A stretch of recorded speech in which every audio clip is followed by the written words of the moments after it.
Am I the asshole for not wearing pants to a party? I, 21 male, am a college student. I'm in a frat and I'm gay. It's not a conservative group. No one has ever given me shit for it, but I'm the only one. Every year my college has a date party to celebrate the end of finals. I didn't pick the theme, it's split a suit. Basically take the components of a suit, and you have to divide that amongst you and your date. I saw the writing on the wall.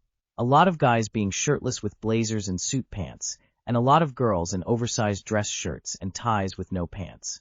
The issue was that didn't apply to me. I ended up asking a guy from my class I've been casually talking to as a first-time hanging out situation. Don't worry, he's gay too. I'm not delusional. I asked him what he felt comfortable wearing, and he said he prefers to be dressed, so I told him he could do the dress shirt and pants, and I'd be fine with the remainder. So basically I wore a blazer, was shirtless with a tie, and had on boxer briefs. Which to me is on theme.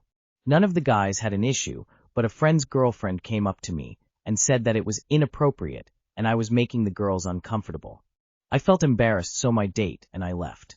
My date said I had misled him what the party would be like, and I was an asshole for not dressing appropriately. Now I feel like a jerk. Am I the asshole? Not the asshole. You didn't do anything wrong. People want a sexualized theme until the sexualization goes the wrong way. Not the asshole. The party theme was deliberately provocative, and everyone was okay with that when they thought it meant women showing off their legs wearing shirts as mini dresses. Not the asshole. Boxer briefs cover everything a swimsuit would. As a woman, I would not have a problem with it. Not the asshole. This reminds me of the part in Legally Blonde where Elle was told to wear a costume to a party, and everyone gave her shit for showing up in a bunny costume. Your frat bros were jerks for not having your back, and it's a bummer that your date reacted the way he did. I'm sorry. What's the difference between boxer briefs and your shorts or swim trunks? Not the asshole. Not the asshole. You dressed according to the theme and rules. Am I the asshole for not wanting to watch Netflix with subtitles? Okay, so my partner, 36F, and I, 36M, have been married for 11 years. Our biggest fight has been because of subtitles on Netflix. I want it, she does not. My reasoning, I follow the story so much better when it is on, her reasoning. It is distracting. I said that when I decide on something we need to have it on, but it does create some friction still. Am I the asshole? I'm impressed she can hear what they're saying. I watch everything with subtitles since sound mixing has gotten so bad. I forgot to add a judgment. Nah. Subtitles is a game changer. I can actually follow what's going on. Movies/shows now are so quiet during conversation, but loud as fuck during action, so it's hard to find the balance. Subtitles do the trick. It says a lot to me if someone can't accommodate for something like this. My wife prefers subtitles. I've gotten used to it, because I am not fighting over something so trivial. Sorry, I'm 100 points for subtitles. They're easy to ignore, but if I miss a line, I'd rather read it than miss it. Edit. No assholes here thought this was a throwaway comment that didn't need judgment. My bad. Your title doesn't match the question. This is such a non-issue. If it's your show equals subtitles. If it's her show equals no subtitles. Neutral show equals flip a fucking coin. Am I the asshole for the way I reacted when a former friend tried to touch my hair?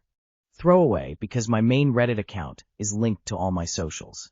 So yesterday I was doing last-minute shopping, and I saw a former friend. She and her husband came to greet me, and the first thing she noticed was my hair. Now I need to preface this. I'm a black woman and she's white. I haven't spoken to her since 2014. The last time she saw me, when we were both in college, and we also went to high school together. I had my hair straightened with a relaxer. I've been natural for 2 years. She goes, "Hey, my name here." And then she reached over and tried to touch my hair. I leaned back quickly and was like, no, we don't do that, and then tried to redirect by asking her how she's doing. When she saw me leaning back, she tried to reach for my hair again. Again I leaned away, and this time I took a step back and said, "Please don't touch my hair." Firm and to the point. This girl literally attempted yet again before I had to swat her hand away. I didn't make contact with her hand, don't worry. And then she was like, "Why won't you let me touch your hair? It looks so soft," and then tried to touch my hair again. I felt so disrespected that I just blew up. I said, "BH, stop trying to touch my GD hair. If you want to say hi, then say hi. Other than that, stop trying to touch me." She got upset and told me I was being mean and didn't know how to take a joke, and then left. Her husband told me I could have just went along with it. And I told him, well, would you like it if people wanted to touch your penis all the time? He got mad and left. A few shoppers saw the whole exchange, and we all agreed that she was acting weird, so I felt justified. I finished shopping and went home to vent to my husband, and he thought the whole thing was funny and said maybe I could have handled it better. I've slept on it and keep replaying the interaction in my mind, and maybe he is right. Am I the asshole? Edit to add. Thank you all. I've read all of your comments, and I wanted to answer a few questions that I've seen pop up here and there, both in this thread and my DMs, and I wanted to give you all an update. Some of you were appalled about my husband's reaction. He didn't laugh at me like, haha, this funny thing happened to you, but more like, ha, how strange, if that makes sense. I had so many guys DM me saying that touching someone's penis is not the equivalent of touching someone's hair without permission. And that's the point. You shouldn't touch someone's genitals or any part of their body without consent, be it hair or a foot or a butt. A shoulder tap is acceptable when you need to get someone's attention. I've had people DM me and ask me why she's a former friend. When we started college, she wanted to party because she was paying out of pocket. I had scholarships. She met her husband there and I met mine, and that was that. I learned that I liked to study rather than drink. I went to therapy for the last time until next year, and I explained all of this to my therapist. We both came to the conclusion that maybe I was second-guessing my reaction because I've never blown up like that in public before. Maybe via phone call or text, but nothing like this. She told me maybe I should find her on social media and not apologize, but maybe tell her why her actions caused me to react the way I did. I found her and she'd already DM'd me and apologized for her behavior. Apparently she was high off a few edibles. I accepted her apology and left it at that. Again, thank you all. Smiling face with hearts. Ta. You don't ever touch someone anywhere without permission. Not the asshole. Sometimes we mess up the first time and do something unconsciously without really thinking it through. But to go back for a fourth time after getting rejected? She's not just tone deaf. She's flagrant. Not the asshole. That wasn't a microaggression, that was a macroaggression. Not the asshole. Anyone who says take a joke just doesn't want to take accountability and apologize like an adult. She definitely thinks she can do whatever she wants. Glad you stuck up for yourself. Never let someone cross boundaries that you clearly put up. Not the asshole at all.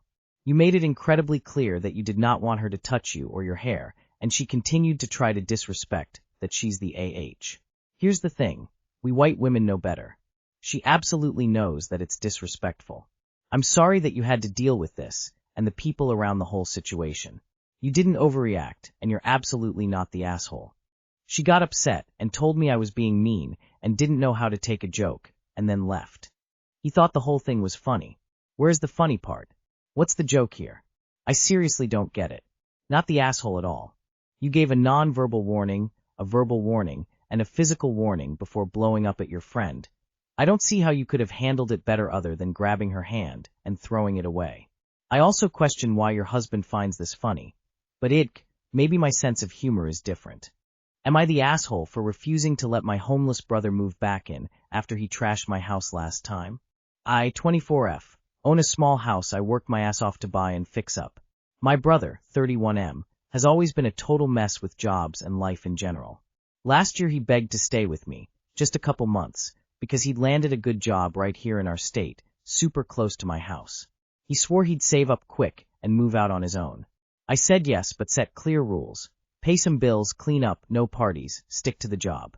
He never paid anything, trashed the place, had loud friends over all hours, borrowed my car without asking, and let his secret dog pee everywhere, including my new rug. He ended up losing that job anyway, and after months of hell, I kicked him out. Now he's homeless again, but he says he's got another job lined up in the exact same area, and is crying that he needs a place to crash while he gets stable. Swears he's changed and will follow rules this time. I said no, I can't handle that stress and damage again. He called me heartless. Aunt and cousins are guilting me hard about family coming first and second chances. My friends say I'm right to protect my home and sanity. Oh hey aunts and cousins, thank you. I'll let my brother know that you're gonna let him live with you. Good luck, not the asshole. Not the asshole. Pretty clear he doesn't really respect you. I said yes, but set clear rules. Pay some bills, clean up, no parties, stick to the job. He never paid anything, trashed the place, had loud friends over all hours, borrowed my car without asking, and let his secret dog pee everywhere, including my new rug. So he's homeless again, I wonder why. As for the aunt and cousins, why don't they take him in? Heck, even offer to help him move into their places. Not the asshole. He's just going to repeat his behavior. If your aunts and cousins are so worried, they can house him themselves. You don't owe him a second chance just because he is family. Your aunt and cousins are welcome to help him if they feel so strongly about him deserving the help. Not the asshole. Why don't the rest of your family house him, or co-sign/put the deposit for a flat for him if he's changed? Not the asshole. The family members that think he's so changed can put him up in their house, or a short-term rental, or long-term hotel, or something. He hasn't done anything to make amends, so why should you believe he's changed? Side note, secret dog? I would lose it if someone staying with me brought in a dog without my permission.